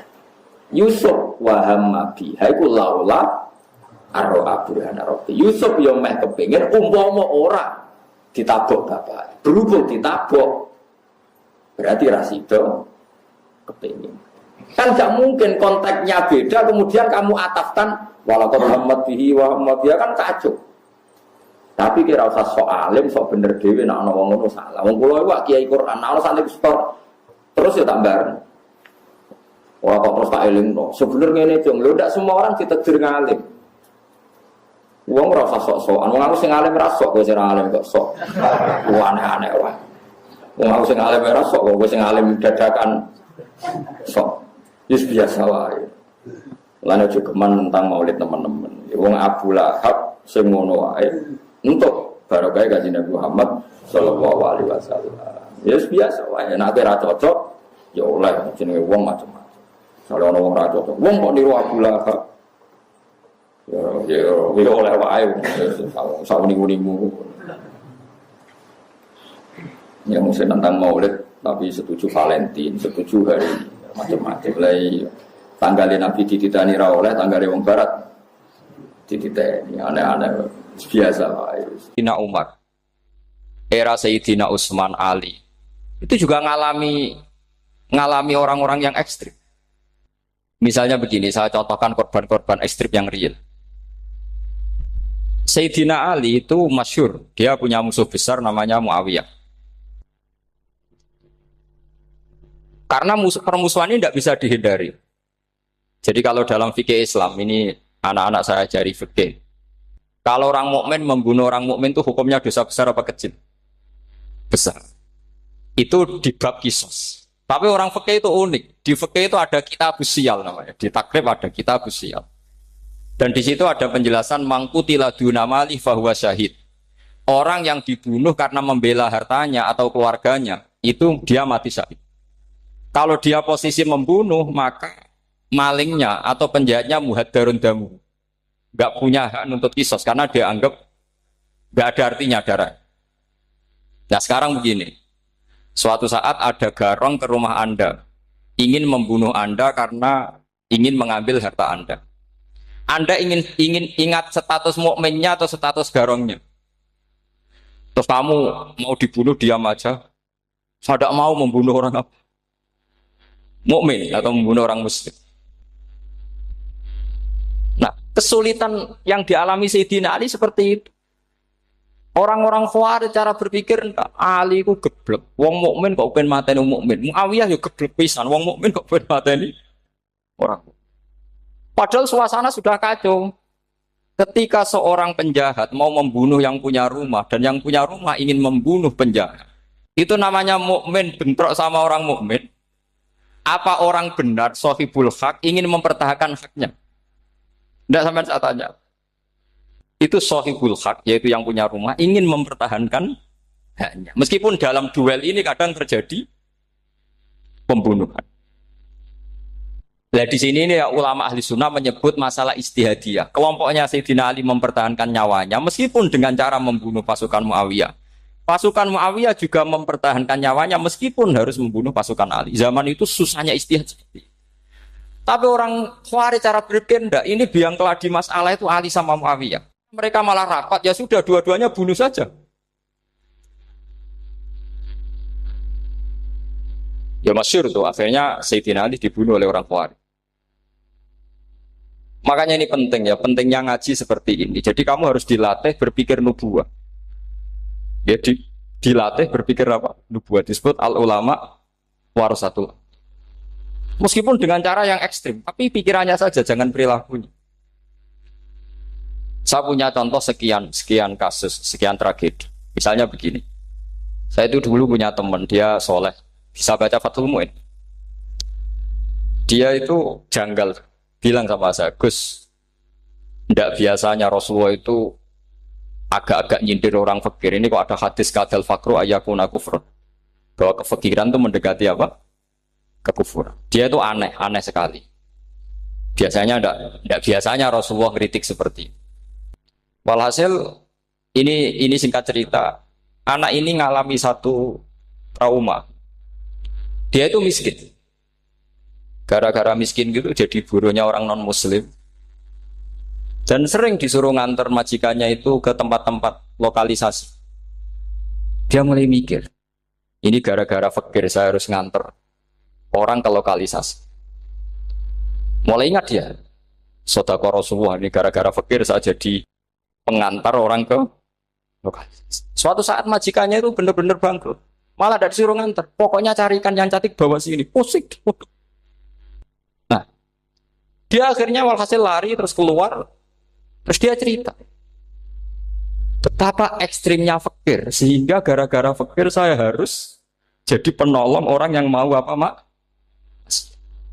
Anda boleh berpikir ekstrim, tapi ekstrim dalam melawan kemungkaran itu tadi. Saya nggak boleh jadi fakir, tapi takutnya fakir yang nanti jadi alat kemak. Imam Ghazali juga punya contoh seperti itu. Imam Ghazali pernah marah besar ketika tren di Baghdad itu orang belajar fikih semua. Hatta la yakuna thamma tabibun illa min ahli dhimmah, kata beliau. Sampai di Baghdad itu tidak ada dokter kecuali orang kafir dhimmah. Akhirnya kalau ada ulama sakit, saya masih ingat pas kecil, kalau ada ulama sakit itu tidak boleh dibawa ke rumah sakit. Takutnya ketemu dokter non muslim malah disuntik langsung apa? Mati. Akhirnya ulama saat itu berfatwa, orang Islam harus ada yang jadi dokter. Banyaklah gus-gus yang sekolah ke dokter. Yang masyhur seperti Sahal bin Abdul Fattah. Itu dulu putranya Ki Fattah yang menolong Pak Mahfud saat sembunyi. Saking idolakannya Basal, anaknya dinamakan Sahal, tapi dia jadi dokter spesialis bedah. Begitu seterusnya urusan negara. Dulu itu orang jabat itu tidak boleh, karena jabat itu dekat dengan syubhat, dekat dengan haram. Tapi gara-gara pejabatnya non-muslim, kalau bikin aturan ya ala non-muslim. Ulama akhirnya sadar, andikan kita yang jabat pasti tidak seperti itu. Bisa bikin perda ini, bisa bikin pelaturan begini yang menguntungkan Islam. Nah, jadilah banyak pejabat yang sekarang muslim. Tempat-tempat maksiat diobrak-abrik sama Satpol PP macam-macam. Kita untung. Tapi kalau orang-orang Khawarij pikirannya pokoknya pejabat itu dekat dengan haram, dekat dengan syubhat. Padahal dengan kita jabat bisa bikin perda atau apa yang menguntungkan Islam. Kemudian menjadi masalah baru secara fikih. Ini adik-adik dengerin biar kulino senam fikih. Kalau caleg soleh, misalnya Mas Nadif nyalek, ini tadi tak guyoni, mau jadi bupati ndak kali ya mau saya dukung. Jadi misalnya gini ya, Zaid sama Bakar, misalnya Bakar itu orang soleh, mau jadi calon lurah. Dia tahu kalau dia lurahnya kampung lebih baik. Kalau yang jadi ini Zaid, itu kampung itu rusak karena dia suka dugem, suka macam-macam. Kemudian Zaid ini pasti jadi karena beli suara. Misalnya per kepala itu dibeli 50.000. Bakar ini kalau nggak beli suara kalah. Padahal dengan kalahnya Bakar artinya kemenangan kemungkaran. Itu zaman era Fathul Mu'in, muridnya Ibnu Hajar Al-Hitami. Ibnu Hajar muridnya Abu Zakaria Al-Ansori itu fatwa. Yang soleh ini wajib beli suara, bukan boleh, wajib beli suara. Tapi ini namanya tidak nyuap, perlu dicatat. Ini namanya tidak nyuap. Jadi tidak bisa kamu kaitkan misalnya ar-rosi wal murtasi finnar. Yang nyuap maupun yang menerima suap adalah sama-sama di neraka. Tidak bisa seperti itu. Karena logikanya dibalik. Sekarang Bakar ini beli suara itu untuk membeli kebenaran, untuk mengawal kebenaran. Zaid beli suara untuk menopang kebatilan. Berarti namanya Bakar ini penyuap atau pembeli kebenaran? Pembeli kebenaran. Harus dibedakan. Nah, ini pentingnya ulama. Memang nyatanya seperti itu. Yang dikatakan nyuap, riswah itu adalah membayar uang li'it tolil hakti untuk membatalkan kebenaran atau membenarkan kebatilan. Itu namanya nyuap. Alhamdulillah sudah ngaji bareng bersama Cahaya Ngaji. Semoga bermanfaat untuk kita semuanya. Sekian, Assalamualaikum warahmatullahi wabarakatuh.